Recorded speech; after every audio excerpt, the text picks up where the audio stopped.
Recently আপনারা যারা চেন্নাই অথবা তামিলনাড়ুতে আসার প্ল্যানিংয়ে আছেন তাদের জন্য আমার একটা মেসেজ, যদি আপনার ভিসাটাই অন অ্যারাইভাল হয়ে থাকে তাহলে ডেফিনেটলি আপনার সিমটি রোমিং করে তবেই আপনারা ইন্ডিয়াতে আসবেন।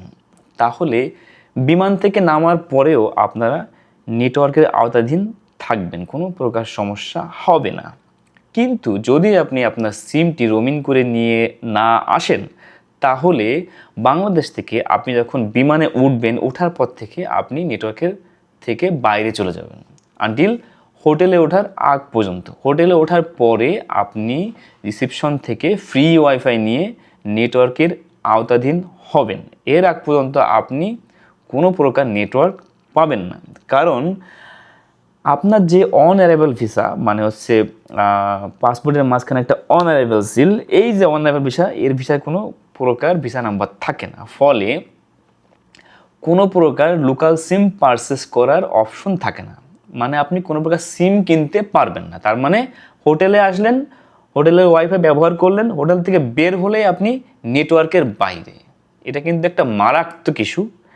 অনেক ধরনের সমস্যা হয় এই যোগাযোগের কারণে। সে ফর এক্সাম্পল, আপনি একটা মানে ভালো মানের একটা শপিং মলে গেলেন, শপিং করলেন, শপিং টপিং করার পর যখন আপনি ক্যাশ কাউন্টারে আসলেন, তারা কিন্তু প্রথমেই আপনার কাছে একটা লোকাল সিম নাম্বার চাবে। আপনি যখন সিম নাম্বার দিতে না পারবেন, আপনি কিন্তু প্রোডাক্ট পারচেস করতে পারবেন না। এটা একটা ইস্যু, কিন্তু বড় ধরনের একটা ইস্যু।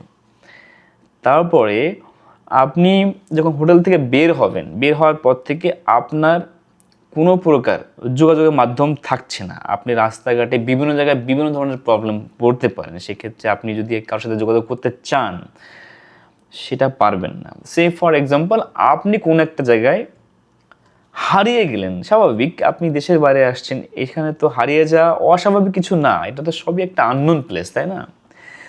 এবং হারিয়ে যাওয়ার পরে আপনি হয়তো মানুষের সাথে কথা বলে আপনার লোকেশনে ফিরে আসতে পারবেন, সেটা কিন্তু একটু ডিফিকাল্ট। বাট যদি এমন হতো যে আপনি বাইরে আসেন, হারিয়ে গিয়েছেন, বাট আপনার কাছে গুগল ম্যাপ আছে, মানে ইন্টারনেট অ্যাভেলেবেল আছে, আপনি কিন্তু ম্যাপ দেখে সুন্দর করে আপনার হোটেলে ব্যাক চলে আসতে পারবেন। কিন্তু যদি আপনার কাছে নেটওয়ার্ক না থাকে, সেক্ষেত্রে কত ধরনের সমস্যা বুঝতেই পারতেছেন, তাই না? ইভেন আপনি কোনো প্রকার মানে ফ্যাসিলিটিস পাবেন না, মানে এই সিমের কারণে আপনার মূল ফ্যাসিলিটি যেটা হচ্ছে, আপনারা জানেন যে ইন্ডিয়াতে অ্যামাজন অ্যাভেলেবেল, মানে অ্যামাজন ই কমার্সের কথা বলতেছি। এখানে কিন্তু অনেক সুলভ মূল্যে বিভিন্ন ধরনের প্রোডাক্ট, মানে সকল ধরনের প্রোডাক্ট পারচেস করা যায়। হাতে অ্যামাজন থেকে অনেক প্রোডাক্ট পারচেস করলেন, আপনার ইমেল দিয়ে অ্যাকাউন্ট খোলা আছে, আপনি অর্ডার করে দিলেন, ভাই আপনার অর্ডার ডেলিভারি হবে না, কারণ ওরা লোকাল নাম্বার চাই। আপনি যদি লোকাল নাম্বার প্রোভাইড করতে না পারেন, সেক্ষেত্রে ডেলিভারি ম্যান আপনার প্রোডাক্টগুলো ডেলিভারি করবে না। এটা একটা ইস্যু। হ্যাঁ, বুঝলাম, আপনি ধার কর্য করে আপনি কারো কাছ থেকে নাম্বার নিয়ে ওখানে প্রোভাইড করলেন। আরে ভাই, বিভিন্ন ধরনের মানে সমস্যা হয়। ওই ডেলিভারি ম্যান ফোন দেয়, ওটিপি দেয়, ওই ব্যক্তির কাছে যায়, ওই ব্যক্তি অ্যাক্টিভ নেই, আপনার এই জিনিস নিয়ে তো সে অ্যাক্টিভ থাকবে না, স্বাভাবিক। সেক্ষেত্রে অনেক ধরনের ইস্যু হয়, প্রবলেম হয়। তারপরে ডেলিভারি ম্যান প্রোডাক্ট নিয়ে এসে আপনাকে না পেয়ে প্রোডাক্ট ব্যাক চলে যায়, তখন আবার 3 দিন পরে আবার আপনাকে নক করে। সেক্ষেত্রে আপনি যদি আবার নিতে না পারেন, আপনার মানে ক্যাশ অন ডেলিভারি অপশনটি তারা লক করে দেবে। এই ধরনের অনেক ধরনের ইস্যু কিন্তু আছে। তো আমি বলবো, যারা অন অ্যারাইভাল ভিসাতে মানে ইন্ডিয়াতে আসবেন, তো ডেফিনেটলি আপনার সিমটা রোমিং করে নিয়ে আসবেন। সেক্ষেত্রে আপনার কোনো প্রকার সমস্যা হবে না।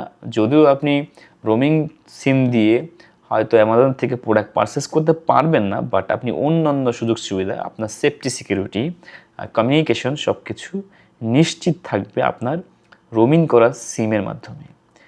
তো এটা একটা ইস্যু। আর একটা বিষয় বলি, সেটা হচ্ছে, আপনারা হয়তো ভাবছেন দেশের বাইরে আপনাদের প্রতিবেশী দেশ, এখানকার খাবারের মান এবং আপনাদের খুলনা, ঢাকা, যশোর, বাংলাদেশের খাবারের গুণগত মান হয়তো একই রকম হবে। তো তাহলে আপনি ভুলের মধ্যে আছেন, এটা মারাত্মক একটা ভুল। আমাদের বাংলাদেশের খাদ্য অভ্যাস বা আমাদের বাংলাদেশের রেসিপি এবং ইন্ডিয়ার তামিলনাড়ুর যেটা রেসিপি, ফার ডিফারেন্ট, অনেকটা পার্থক্য আছে। আপনাকে অ্যাডজাস্ট করে নিতে সময় লাগবে, ঠিক আছে? তারপরেও এই এলাকার যে লোকাল খাবারগুলো আছে, আপনি খেতে পারবেনই না, আসলেই পারবেন না, ঠিক আছে? মনে করেন আপনি আপনার বিফ খেতে মন চাচ্ছে, আপনি এই এলাকায় কোথাও বিফ খুঁজে পাবেন না, ঠিক আছে? আমরা 1 মাসের মধ্যে কোথাও কোনো রেস্টুরেন্টে বা কোথাও আমরা বিফ পাই নাই। কিন্তু আমরা মাটন পেয়েছি। তো মাটন যেভাবে ওরা রান্না করে, ওরা কালাভুনা চেনে না, ঠিক আছে? কী মশলা দিয়ে কী রান্না করে, মরিচ-টরিচ কিছু দেয় না।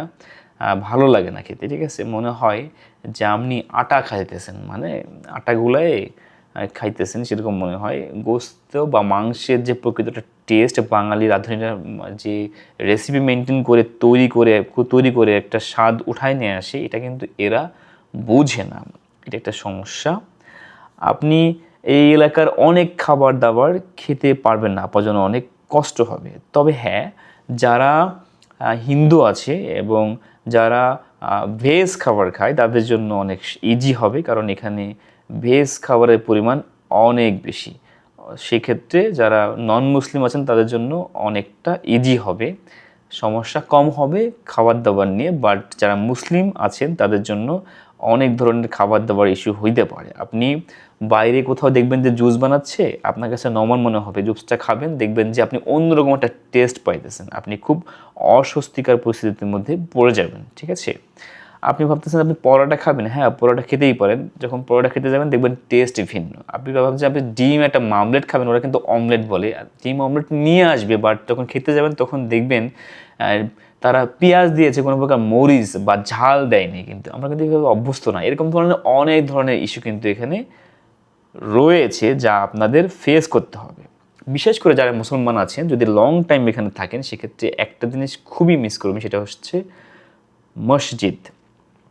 আমাদের বাংলাদেশে যেটা হয় সেটা হচ্ছে দেখবেন যে মোড়ে মোড়ে মসজিদ আছে এবং সুন্দর সুন্দর মসজিদ আছে, যেখানে ভিতরে প্রবেশ করলে অন্যরকম একটা তৃপ্তি পাওয়া যায়। কিন্তু বাট আপনি এখানে যখন আসবেন তখন দেখবেন মোড়ে মোড়ে মন্দির আছে, বাট মন্দিরের তুলনায় অতটা মসজিদ কিন্তু নেই। মসজিদে যেতে হলে আপনাকে গুগলে সার্চ করতে হবে যে কোথায় ভালো মসজিদ আছে, সেটাকে শিয়া মসজিদ নাকি সুন্নি মসজিদ। সেটা লোকেশন বের করার পরে দেখবেন 3, 4, 5, 6 অনেক সময় ভালো মসজিদে যাওয়ার জন্য 20 কিলোমিটার দূরে যাওয়া লাগবে, ঠিক আছে? এই ধরনের প্রবলেম কিন্তু এখানে রয়েছে। তো এই জিনিসগুলো মাথায় রেখে আপনাদেরকে মানে আসতে হবে। তারপরে যদি একটা কথা বলি, সেটা হচ্ছে অনেকেই আমরা ভাবি যে বাংলাদেশের তুলনায় হয়তো তামিলনাড়ুতে অনেক প্রোডাক্ট পাওয়া যায়, ভালো ভালো প্রোডাক্ট, সেই সকল প্রোডাক্টের হয়তো দামও অনেক কম হবে, সেজন্য আমরা প্রোডাক্ট পারচেস করে নিয়ে যাব।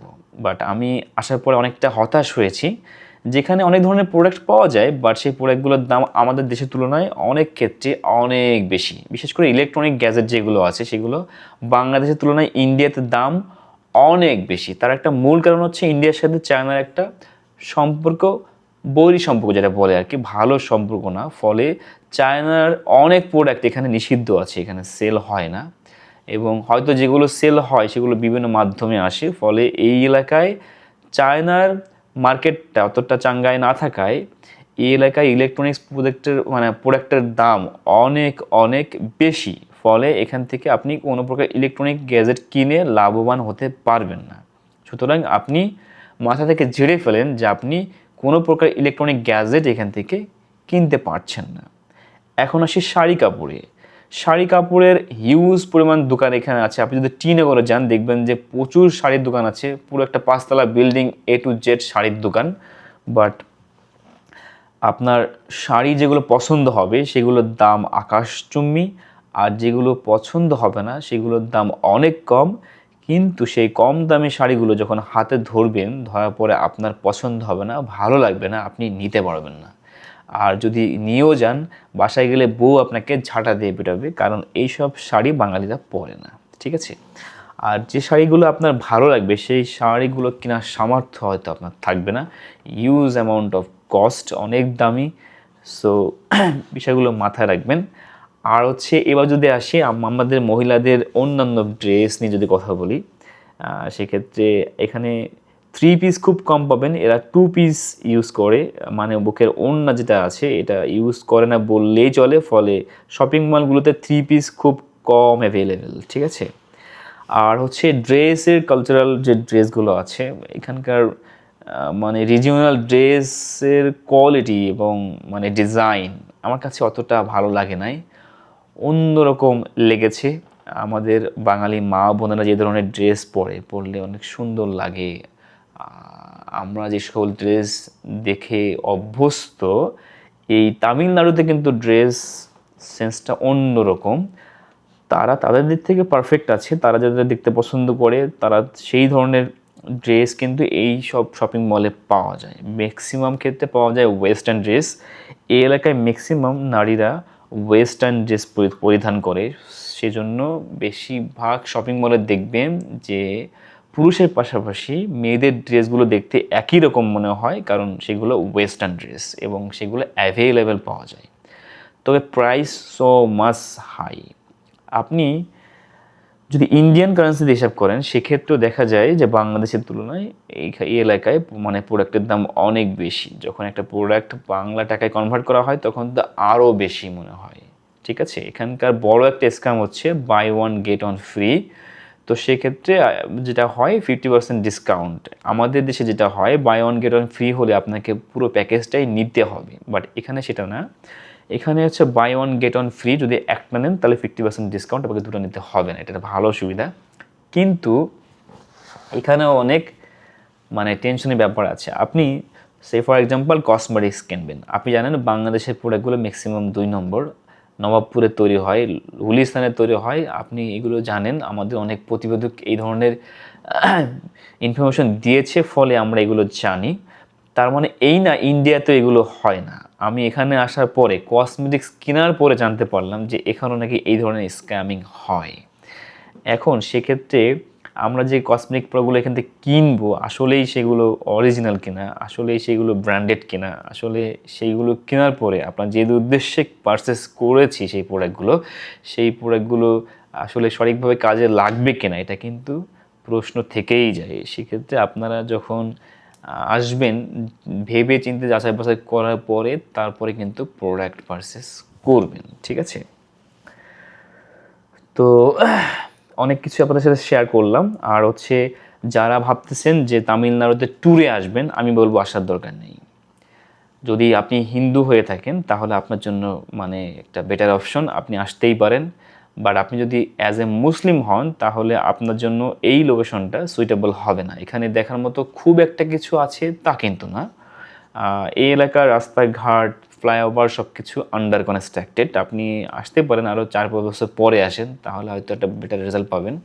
বাট এখানে আপনি যখন আসবেন, আসার পরে যদিও এই দেশটা বা এই রাজ্যটা আমাদের দেশের তুলনায় উন্নত, বাট প্রবলেম হচ্ছে আপনি ট্যুরে আসতেছেন, আপনি চান কি যে সব কিছু ধাঁধালো হবে, একটু অন্যরকম হবে। আপনি কিন্তু সেই ধাঁধালো অন্যরকম মানে ফিলিংসটা এখানে পাবেন না। অনেকটা মনে হবে যে 80-র দশকে ফিরে আসছেন। এদের চলাফেরা, তারপর লাইফস্টাইল, গেট আপ সব কিছু কিন্তু মানে অনেক পূর্বের ন্যায় মনে হয়। এদের ড্রেস আপ, তারপর আপনি যদি কোনো শপিং মলে ড্রেস কিনতে জানি, স্মার্ট ড্রেস পাবেন না, কেমন যেন একটা ব্যাপার স্যাপার মনে হয়। হ্যাঁ, আমরা বাঙালিরা যে ধরনের ড্রেস পরে অভ্যস্ত সেই ধরনের সুন্দর সুন্দর ড্রেস কিন্তু এখানে পাওয়া যায় না। ঠিক আছে, এটা একটা প্রবলেম কিন্তু। ঠিক আছে, আর সব কিছুই অনেক এক্সপেন্সিভ, মানে অনেক মানে এক্সপেন্সিভ, দামি সব কিছুই। আর কারেন্সির ক্ষেত্রে বলবো আমি, যদি আপনারা বাংলাদেশ থেকে মানে তামিলে আসেন সেক্ষেত্রে আপনাদের যদি ডুয়াল কারেন্সি কার্ড থাকে তাহলে আপনারা কি করতে পারেন, ডলার এনরোস করে নিয়ে আসতে পারেন। এখানে যদি আপনি চান যে কোনো প্রকার ক্যাশ ইউজ করবেন না, 100% আপনি কার্ডের মাধ্যমে চলবেন, ভার্চুয়াল কার্ড হোক বা হার্ড কার্ড হোক, যেটাই হোক চলতে পারবেন। এখানে 100% কার্ড দিয়ে আপনার লাইফ মানে খুব ইজিলি মেনটেন করতে পারবেন। শপিং মলে কার্ড, হোটেলে কার্ড, আপনি কোনো ভেহিকেলে উঠবেন কার্ড, তারপরে হেয়ার কাট নেবেন কার্ড, ডাব খাবেন কার্ড, তারপরে হচ্ছে মাটন বিরিয়ানি খাবেন রেস্টুরেন্টে, যে লোকাল রেস্টুরেন্টে কার্ড, আপনি চায়ের দোকানে যাই চা কফি খাবেন কার্ড। মানে সব জায়গায় কিন্তু কার্ডের অপশন আছে। আপনি কার্ড পাঞ্চ করতে পারবেন, কিউআর স্ক্যান করতে পারবেন। এই জিনিসগুলো না একদম অ্যাভেলেবেল। ঠিক আছে, আপনি উবারে উঠবেন কার্ড। মানে আপনার কোনো প্রকার ক্যাশ টাকার প্রয়োজন নেই বললেই চলে। তারপরেও অতি প্রয়োজনের কারণে আপনারা কিছুটা মানে রুপিস নিয়ে আসতে পারেন, সেটা আপনাদের কাজে লাগবে। কার্ডের ক্ষেত্রে একটা প্রবলেম আছে, প্রত্যেকটা ট্রানজ্যাকশনে 3% কমিশন বা 3% চার্জ করে। ঠিক আছে, এটা একটা প্রবলেম, কিন্তু 3% কিন্তু এনাফ। আপনি যদি মোটা অ্যামাউন্টে একটা মানে পারচেস করেন সেক্ষেত্রে 3% কিন্তু অনেক টাকা, ঠিক আছে, এর একটা চার্জ করে আর কি। তো যাই হোক, আপনাদের সাথে কিছু প্রয়োজনীয় কথা শেয়ার করলাম, আশা করি আপনাদের ভালো লেগেছে। যারা মানে ইন্ডিয়াতে আসতে যাচ্ছেন, বিশেষ করে তামিলনাড়ু বা চেন্নাইয়ে, তারা যদি আমার এই ভিডিওটি ফলো করেন এবং মানে রোমিং করে নিয়ে আসেন সিমটা, সেক্ষেত্রে আপনাদের জন্য অনেক ভালো হবে। আর যদি আপনার ভিসাটা নর্মাল টাইপের হয়, সেক্ষেত্রে আপনি ভিসা নাম্বার দিয়ে এই এলাকা থেকে আপনি সিম পারচেস করতে পারবেন, কোনো সমস্যা নেই। তো ভালো থাকবেন সবাই, আল্লাহ হাফেজ, টাটা।